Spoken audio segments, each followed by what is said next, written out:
Dear citizens of the new nation, the Federalist side of our country trying to ratify the Constitution is deceiving you. They are a group of flowery fakes who cannot relate accurately to the citizens.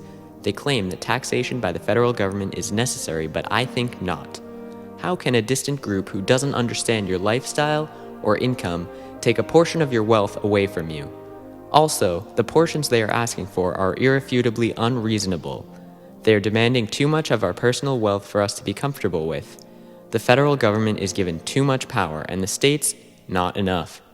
The possibility of a war occurring between the states is extremely unlikely, since there is nothing that would cause such a disagreement. So why are the Federalists trying so hard to pull together the states under a national government that will be given too much power anyways? Eventually, the central government will stray away from the people and think not for them but independent of them. The state and federal governments are also so interwoven that a separation of powers is not realistic or effective.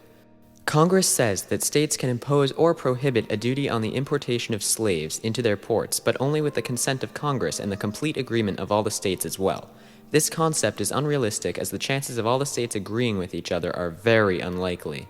Also, in the Constitution, the Federalists claim to be fair and state that rights are made to restrain the influence and power of the government. They claim representation is right, but really it doesn't give enough voice to the people. This form of governing is so far-fetched that it is certain even anarchy would lead to a better form of government.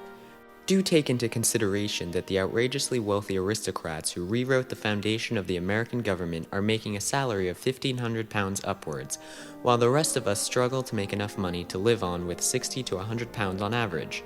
If this government is to have no Bill of Rights, surely the individual rights of the people will be protected.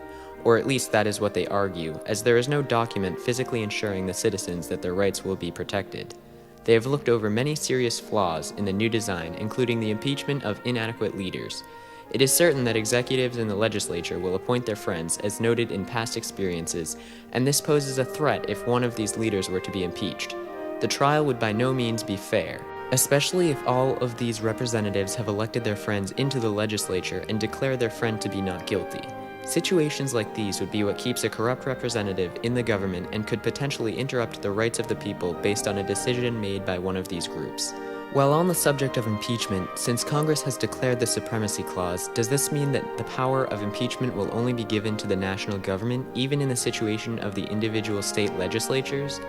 They try to make a separation of national and state governments, but the message being sent is very conflicting when the states can make their own constitutions, but the national government can declare anything in an individual state constitution to be null and void. One of the main points of the Federalist cause is that the government has its own safeguards, with separation of power and checks and balances. Safeguards they may be, but there is nothing protecting the people from the combined power of the legislative and executive branch who may act against them.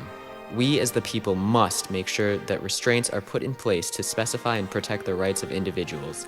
As it stands, currently there is nothing from stopping a jury from being picked from over 700 miles away with people who may not understand the relevance of the situation at all and cause an unfair ruling in court. We must speak up now or be sucked into the radical ideas of these representatives who were meant to speak for the benefit of the general welfare, but in reality only speak for their own interests.